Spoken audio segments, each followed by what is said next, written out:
Being a private detective is the most exciting and glamorous profession in the world. Everybody who watches television knows that.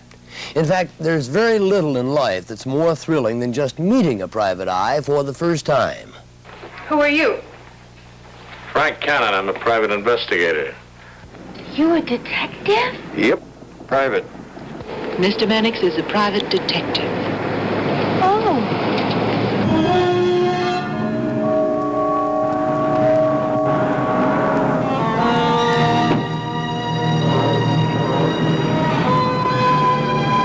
Born San Diego.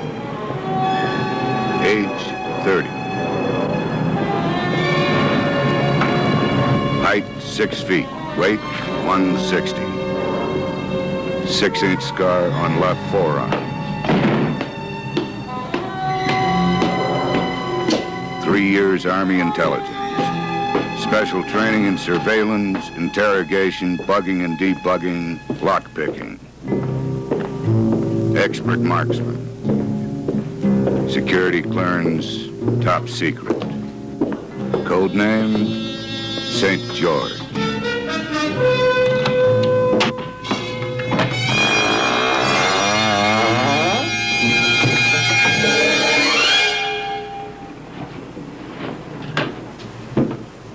His name is Craig Anderson. When he left the Army in 1967, he went to work for a private detective agency in the Twin Cities. Then, 2 years ago, he started his own company. He called it St. George. Sure. When I first got into this business, I was a child of the media. I'd been brought up on the television private eye and the movies, and possibly I expected a lot more glamour, or a little more glamour in the business than there really is.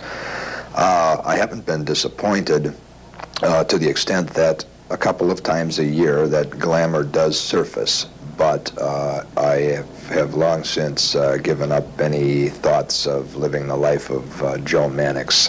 That is strictly a piece of fiction. There are 150 licensed private investigators in Minnesota.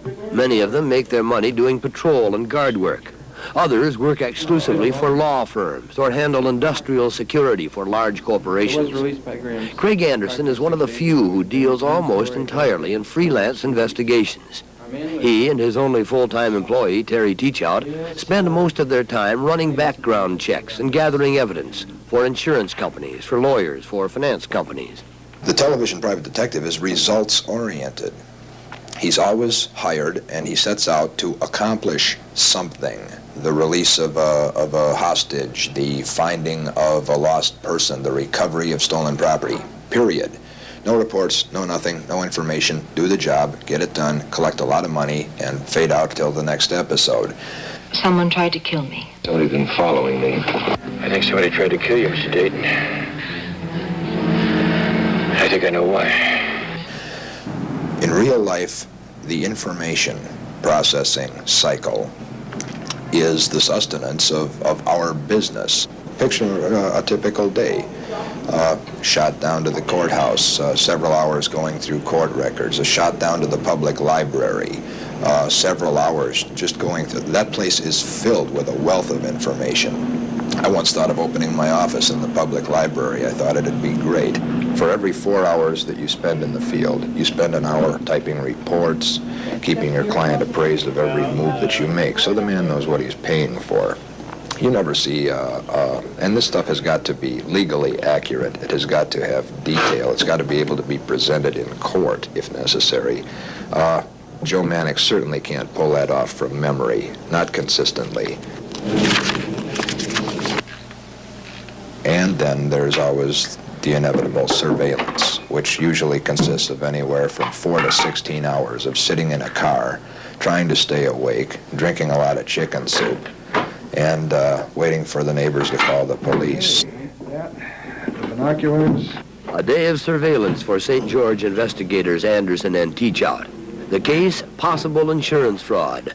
The suspect is claiming disability for a back injury. The insurance company thinks he's faking. A few weeks ago, Craig shot film of the suspect carrying sacks of fertilizer into his house. Now they need additional footage to make a tight legal case.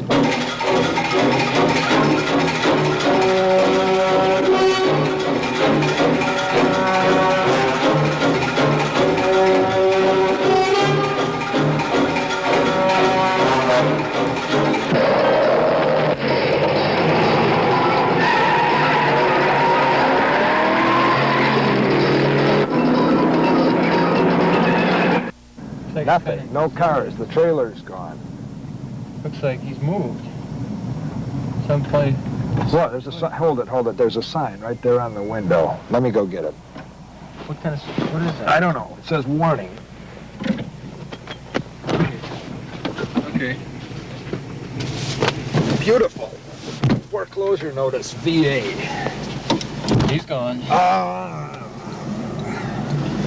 Let's head for the post office. Let's get a change of address check and find out where he went.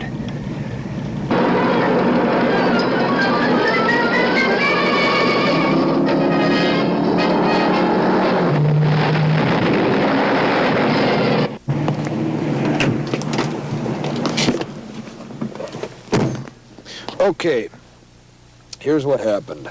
Our subject sold his house on October 23rd. He moved to, got the post office check, 1446 West 17th Street, Minnesota. That's quite a drive. Minnesota? Yeah. Okay, so what we're going to have to do is we're going to have to get a hold of the client, find out if they're willing to authorize the time, the additional expense, and we'll just have to take it down there, that's all. Oh well, okay, that was fun.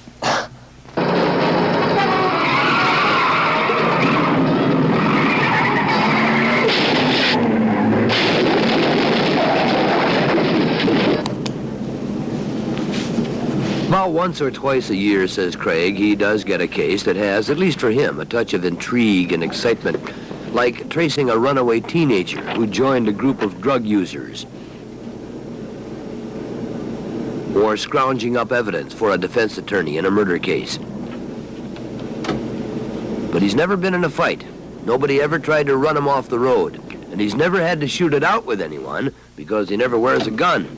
The television PI not only carries one, he has a chance to use it now and then, which is even worse. You don't fire a gun without it becomes a major incident in this city.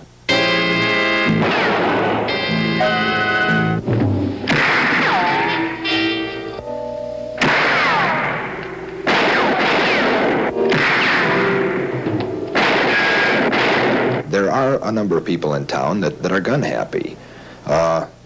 Boy, they got mace and tear gas and guns and handcuffs and stuff hanging all over them, and they really look like they're going into war. And these people scare me, really, because you meet them carrying this stuff in the weirdest damn places, in church on Sunday morning. They come to a meeting, an association meeting or something, and they're armed. With us, they're friends. A gun? I consider that an insult. And it is a rather frightening thing, because now that man has no official function at all. What's he think's going to happen? What's he waiting for? Is he expecting trouble, or is he going to precipitate it?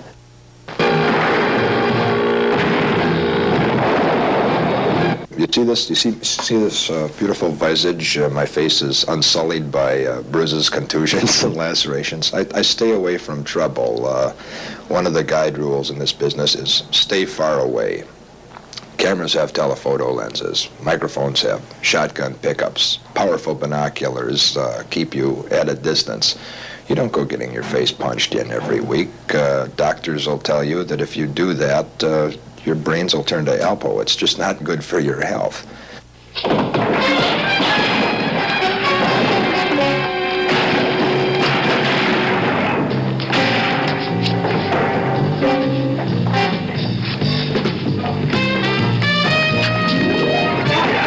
You get knocked out, you don't get up and go back on the case. You go in the hospital for a week and a half. Everybody knows that.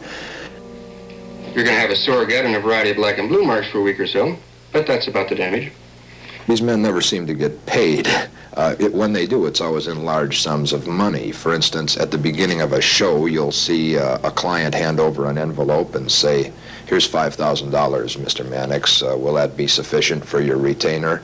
And what he is doing... When real-life clients talk about money, it's usually in the hundreds, not thousands. As in this meeting that Craig and Terry are having with Minneapolis attorney Steve Shaughnessy. For this 43-year-old individual. They're talking about another case of suspected insurance fraud. And like last time, the client wants evidence on film.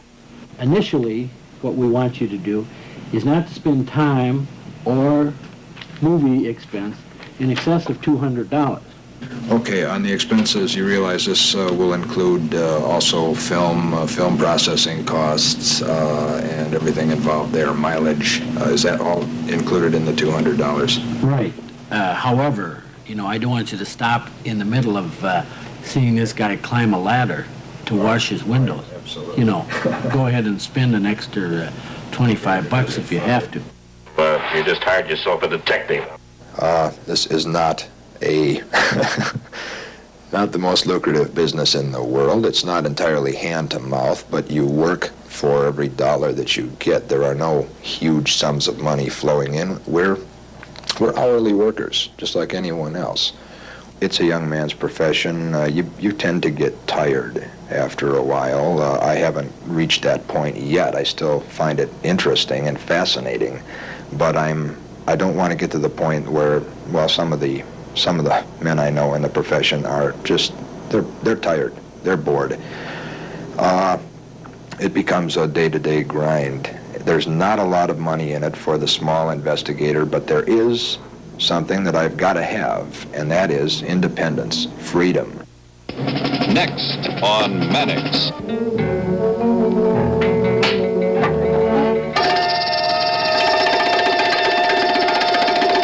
Next on Barnaby Jones. There's a disturbing force, a dark force about to enter your life. Come with me. Next on St. George. Doctors. Adjusting